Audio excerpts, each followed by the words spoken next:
আসসালামু আলাইকুম। সকলকে আমন্ত্রণ আনন্দ টিভির রাতের সংবাদে। আপনাদের সঙ্গে আছি আমি শারমিন মনির। করোনা ভাইরাসের দ্বিতীয় ঢেউ লকডাউনে রাজধানীর নিম্ন আয়ের ও বস্তিবাসীদের জীবন জীবিকায় পড়েছে স্পষ্ট প্রভাব। পুলিশের যথাযথ পদক্ষেপে স্বাস্থ্যবিধি নিশ্চিত করে ঘর থেকে বের হতে পারছেন না নিম্ন আয়ের মানুষজন, যেতে পারছেন না কাজে। অন্যদিকে রমজানে দ্রব্যের দামও বৃদ্ধি পেয়েছে। সব মিলিয়ে শঙ্কা ভর করছে নিম্ন আয়ের মানুষের মাঝে। রাজধানী ঘুরে খলিলুর রহমানের ক্যামেরায় প্রতিবেদন তৈরি করেছেন মুসামিয়া, জানাচ্ছেন মোস্তফা কামাল তোহা। রাজধানীর নিম্ন আয়ের মানুষজন এবং বস্তিবাসীদের স্বাস্থ্যবিধি নিয়ে খুব একটা ভাবনা না থাকলেও সম্প্রতি দেশে করোনার সংক্রমণ ও লকডাউন তাদের জীবন জীবিকার জন্য বিস্ফোরা হয়ে দাঁড়িয়েছে। বস্তিতে বসবাসরত নিম্ন আয়ের দিনমজুর, রিক্সা চালক ও দিন এনে দিন খাওয়া মানুষজনই কাজ হারিয়ে পড়েছেন সবচেয়ে বেশি বিপাকে। আজকে আমরা বস্তিবাসীরা কারো 2টা বাচ্চা, কারো 4টা বাচ্চা, কারো 5টা বাচ্চা, তারা কত কষ্টে আছে এটা একমাত্র যদি আপনার না হাঁটেন না দেখেন তাহলে বুঝতে পারবেন না। আমরা গরিব দুঃখী সব এই বস্তিতে থাই, আমাকে বাসস্থান নাই, আমাকে খাবার নাই। এই যে করোনা আইছে আমাদের কেউ কিছু সাহায্য দেয় না, আমরা ভাতও মরি, পানিতেও মরি, সপ্তাহে মরি। সারাদিন রোজা থাকি, তো সারাদিন রোজা থাকি, ইফতারি হয় না, খাইতাম। কেউ সিএনজি চালায়, বাচ্চা কাচ্চালে অনেক কষ্ট করতেছে।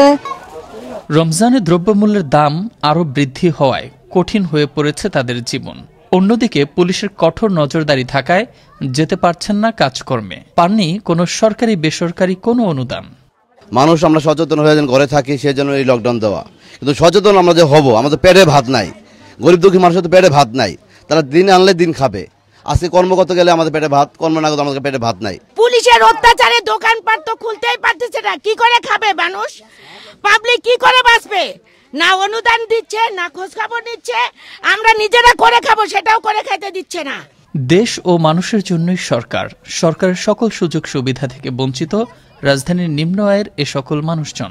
তাই মহামারী করোনার দিনে দিন এনে দিন খাওয়া মানুষগুলোর পাশে সরকারের পাশাপাশি এগিয়ে আসবে বিত্তশালীরা, এমনটাই প্রত্যাশা সচেতন মহলের।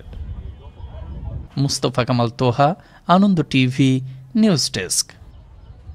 হেফাজতে ইসলাম জামাতে ইসলামের বি টিম বলে উল্লেখ করে আওয়ামী লীগের যুগ্ম সাধারণ সম্পাদক মাহবুবুল আলম হানিফ বলেছেন, বাংলাদেশের স্বাধীনতা ও সার্বভৌমত্ব বিরোধিতাকারীদের সন্ত্রাসী কর্মকাণ্ড কঠোর প্রশাসনিক ব্যবস্থার মধ্য দিয়ে প্রতিরোধ করা হবে।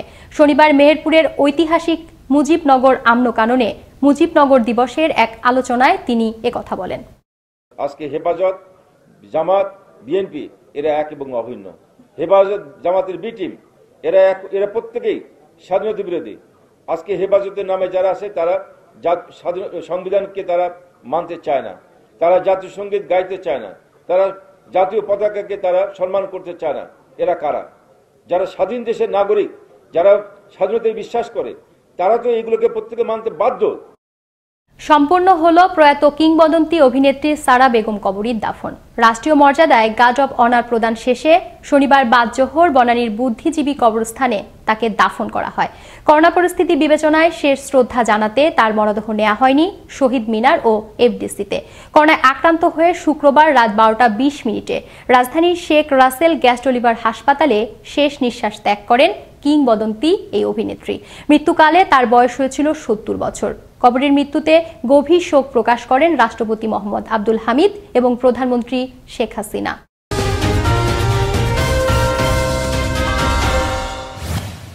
আবারও স্বাগত আনন্দ টিভির রাতের সংবাদে। শুরুতেই আন্তর্জাতিক সংবাদ। কিউবার কমিউনিস্ট পার্টির প্রধানের পদ থেকে সরে দাঁড়ানোর ঘোষণা দিলেন 89 বছর বয়সী রাউল ক্যাস্ট্রো। কিউবার রাজধানী হাভানায় দলটির 4 দিন ব্যাপী সম্মেলনের শুরুতে তিনি এ ঘোষণা দেন। রাউলের সরে দাঁড়ানোর ঘোষণার পার্টিতে ক্যাস্ট্রো পরিবারের 6 দশকের নেতৃত্বের অবসানের ইতি ঘটতে যাচ্ছে। Raul Castro resigned as the party's leader. কিউবায় ক্ষমতাসীন কমিউনিস্ট পার্টির শীর্ষ নেতৃত্ব থেকে সরে দাঁড়ালেন রাউল ক্যাস্ট্রো। এর মাধ্যমে দ্বীপ দেশটি ক্যাস্ট্রো পরিবারের প্রায় 6 দশকে শাসনের অবসান হচ্ছে। 89 বছর বয়সী রাউল ক্যাস্ট্রো জানিয়েছেন, তিনি তীব্র ইচ্ছাশক্তি এবং সাম্রাজ্যবাদ বিরোধী চেতনায় পরিপূর্ণ নবীন প্রজন্মের কারো হাতে নেতৃত্বের ভার তুলে দিতে চান। Con la satisfacción de haber cumplido y la confianza en el futuro de la patria. তার এই পদক্ষেপের মাধ্যমে সমাপ্ত হবে ক্যাস্তো পরিবারের কিউবা শাসন, যা শুরু হয়েছিল বিপ্লবী নেতা ফিদেল ক্যাস্টোর হাত ধরে। তবে তিনি কাকে উত্তরসূরি করবেন তা জানা যাবে সম্মেলনের শেষ দিন। ধারণা করা হচ্ছে দ্বীপ রাষ্ট্রটির প্রেসিডেন্ট মিগুয়েল ডিয়াজ ক্যানেলকে পার্টির প্রধান হিসেবে বেছে নিতে পারেন। 1959 সালে বিপ্লবের মধ্য দিয়ে রাউলের ভাই ফিদেল ক্যাস্তো কমিউনিস্ট পার্টির সাধারণ সম্পাদক নির্বাচিত হন। 2011 সাল থেকে পার্টির সাধারণ সম্পাদক পদে রয়েছে রাউল। পরে 2008 সালের দিকে প্রেসিডেন্ট পদ ছেড়ে ছোট ভাইকে সেখানে বসান। 2016 সালে মারা যান ফিদেল ক্যাস্তো।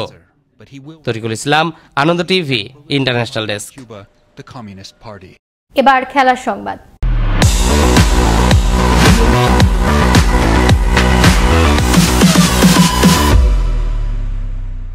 দক্ষিণ আফ্রিকায় ওয়ানডে সিরিজ জয়ের পর এবার টি-20তেও প্রোটিয়াদের হারালো পাকিস্তান। চতুর্থ ও শেষ টি-20তেও 3 উইকেটের লড়াকু জয় পায় বাবর আজমরা। 145 রান তাড়ায় 1 বল হাতে রেখেই জয়ের বন্দরে নোঙ্গর করে পাকিস্তান। সফরকারীরা টি-20 সিরিজও নিজেদের করে নেয় 3-1 ব্যবধানে। শুক্রবার সেঞ্চুরিয়ানের 4 ম্যাচ সিরিজের শেষ ম্যাচে পাকিস্তান টস জিতে ফিল্ডিংয়ের সিদ্ধান্ত নেয়। ব্যাট করতে নেমে শুরুতে এইডেন মার্করামের 11 রানে বিদায়ে কিছুটা নড়বড় হলেও ধাক্কা সামলান জানেমান মালান ও Rassie van der Dussen. Malan 33 run করে ফিরলেও ডুসেন খেলেন অর্ধশত রানের ইনিংস। তবে 52 রান করে ডুসেনের বিদায়ের পর বাকিরা ব্যর্থ হন 2 অঙ্কের কোঠায় পৌঁছাতেও। ফলে 19.3 ওভারে 144 রানই গুটিয়ে যায় দক্ষিণ আফ্রিকা। জবাবে ব্যাট করতে নেমে রানের খাতা খোলার আগেই সাজঘরে ফেরেন গত ম্যাচে দুর্দান্ত খেলা ওপেনার মোহাম্মদ রিজওয়ান। তবে দ্বিতীয় উইকেট জুটিতে ফখর জামান ও বাবর আজমের দৃঢ়তায় জয়ের সুবাতাস পায় পাকিস্তান। বাবর 24 আর ফখর 60 রান করে ফিরলে খানিকটা ব্যাক ফুটে চলে যায় পাকিস্তান। 8 নম্বরে ব্যাট করতে নামা মোহাম্মদ নেওয়াজের অপরাজিত 25 রানে ভর করে 19.5 বলে গিয়ে জয় নিশ্চিত করে সফরকারীরা। আর 3 উইকেটে হারিয়ে 3-1 ব্যবধানে সিরিজ জিতে নেয় পাকিস্তান। নয়নমণি, আনন্দ টিভি, স্পোর্টস ডেস্ক। আবারও দেশের খবর। এদিকে করোনার ঝুঁকি মাথায় নিয়েই রাজধানীতে ঘরের বাইরে বের হচ্ছেন কেউ কেউ। পড়েছেন পুলিশি জিজ্ঞাসাবাদের মুখে। নেই মুভমেন্ট পাস। রাজধানীতে শনিবার সকাল থেকেই মানুষের চলাচল নিয়ন্ত্রণে কঠোর অবস্থানে থাকতে দেখা যায় আইন শৃঙ্খলা বাহিনীর সদস্যদের। সহকর্মী মুসা মিয়ার প্রতিবেদনে আরও জানাচ্ছেন নয়নমণি। ক্যামেরায় ছিলেন আলী আহমেদ। শনিবার রাজধানীতে দেখা গেছে জরুরি সেবা ছাড়া অন্যান্য গাড়িকে থামিয়ে জিজ্ঞাসাবাদ করছে পুলিশ।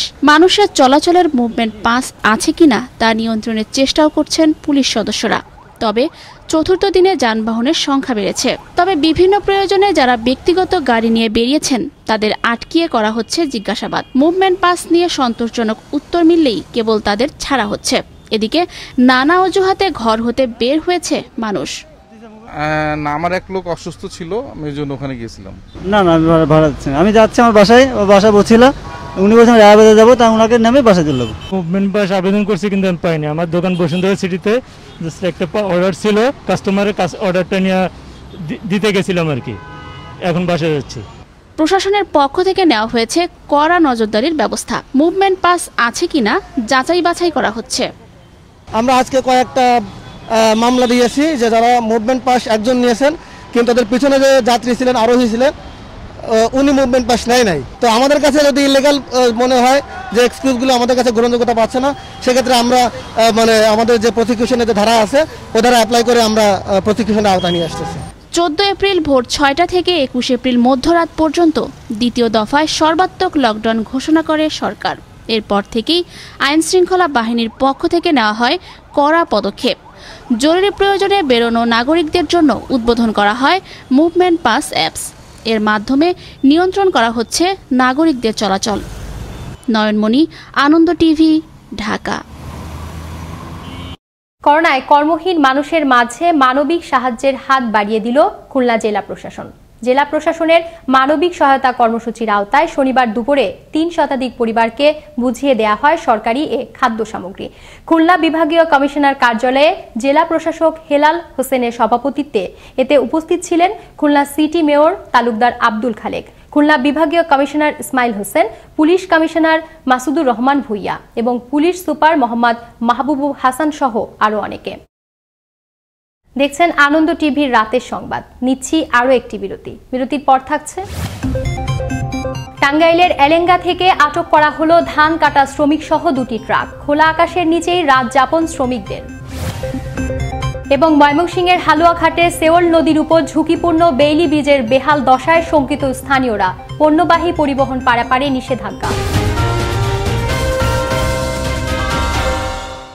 রাজশাহীতে একটি ডোবায় ড্রামের ভেতর থেকে উদ্ধার করা হলো এক অজ্ঞাত নারীর লাশ। শুক্রবার রাজশাহী মহানগরের উপকণ্ঠ সিটি হাট এলাকার একটি ডোবায় ড্রামের ভেতর লাশ দেখে পুলিশকে খবর দেয় স্থানীয়রা। পরে থানা পুলিশ, পিবিআই এবং সিআইডি সদস্যরা ঘটনাস্থলে এসে আলামত সংগ্রহ করে। লাশটি রাজশাহী মেডিকেল কলেজ হাসপাতালের মর্গে পাঠানো হয়। ময়মনসিংহের হালুয়াঘাট উপজেলার তেলিখালীর সেওল নদীর উপর ঝুঁকিপূর্ণ বেইলি ব্রিজের বেহাল দশায় বিচ্ছিন্ন হয়ে পড়েছে গোবরাকুড়া ও নাকুগাঁও স্থলবন্দর। ব্যাহত হচ্ছে মালামাল পরিবহন।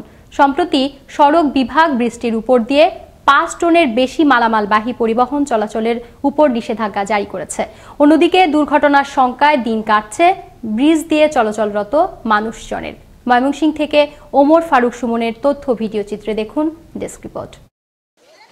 স্বাধীনতার পরবর্তী সময় থেকেই ঐতিহাসিক তেলিখালীর শেওল নদীর ওপর নির্মিত হয় বেইলি ব্রিজ। বর্তমানে ঝুঁকিপূর্ণ এই বেইলি ব্রিজ দিয়ে যাতায়াত করে আসছে ময়মনসিংহের হালুয়াঘাট আর নালিতাবাড়ি 2টি উপজেলার লাখো মানুষ।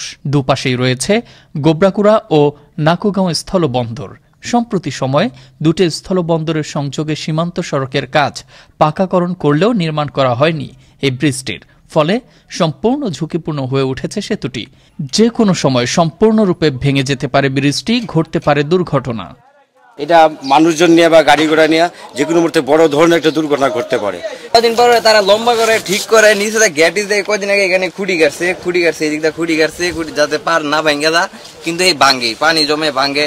তারপরে আশেপাশে সব ব্রিজ কমপ্লিট, অথচ যেটা গুরুত্বপূর্ণ এটাই কাজ হয়েছে না। ব্রিজটা যেন অতি অল্প সময়ের ভিতরেই আমাদের এই অত্র এলাকার সকলের চলার সুবিধার্থে যেন নির্মিত হয়। প্রতি বছর 3রা নভেম্বর এই ব্রিজ দিয়েই ঐতিহাসিক তেলিখালী যুদ্ধ দিবস উপলক্ষে শহীদ বেদিতে গণকবর ও শহীদ মুক্তিযোদ্ধাদের কবর পরিদর্শনে আসেন প্রশাসনের উচ্চ পর্যায়ের নেতৃবৃন্দ সহ মুক্তিযোদ্ধাগণ। দীর্ঘদিনও পূর্ণাঙ্গ ব্রিজ নির্মাণ না করায় বিক্ষুব্ধ স্থানীয়রা।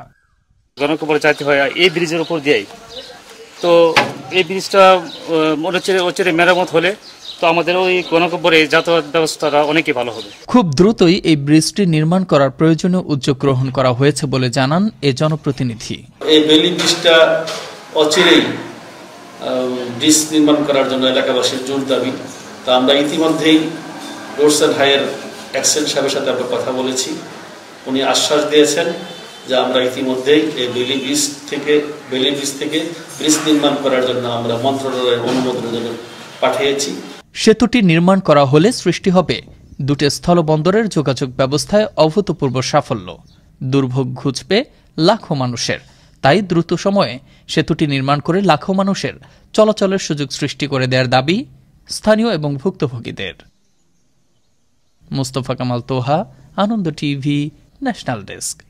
শুক্রবার রাতে টাঙ্গাইলের এলেঙ্গা থেকে আটক করা হয় 2টি ট্রাক। এতে খোলা আকাশের নিচেই দুর্ভোগের রাত কাটাতে হয় তাদের। শ্রমিকরা ধান কাটার জন্য যাচ্ছিল। প্রতিমধ্যে পুলিশ তাদের স্বাস্থ্যবিধি ভঙ্গের কারণ দেখিয়ে ট্রাক থেকে নামিয়ে দেয়। পরে আটক রাখা হয় ট্রাক 2টি। ধান কাটার জন্য শ্রমিকদের সাথে ছিল অনুমতিপত্র, যা পুলিশ জব্দ করেছে বলে অভিযোগ শ্রমিকদের। কাটার জন্য ট্রাকে আসতেছিলাম, আমার কালকে রাত্রি 10টা সাড়ে 10টার দিক এই থানায় নিয়ে আসছে। নিরাপত্তার স্বার্থে ট্রাকগুলোকে আটক করেছি এবং পরবর্তীতে আমরা হাইওয়ে পুলিশের ব্যবস্থাপনায় 2টা গাড়ি আমরা ম্যানেজ করেছি, আমরা যাতে ওনারা নিরাপদে যাইতে পারে এই জন্য 2টা বাসে আলাদা আলাদাভাবে স্বাস্থ্যবিধি মেনে আমরা পুলিশের পক্ষ থেকে 2টা বাস দিয়ে ওনাদেরকে পাঠিয়ে দিই। এই ছিল এখনকার মতো। আনন্দ টিভির সর্বশেষ সংবাদ ও বিনোদন সবার আগে দেখতে ভিজিট করুন www.facebook.com/anondotvbd এই পেজে। ধন্যবাদ সকলকে, শুভরাত্রি।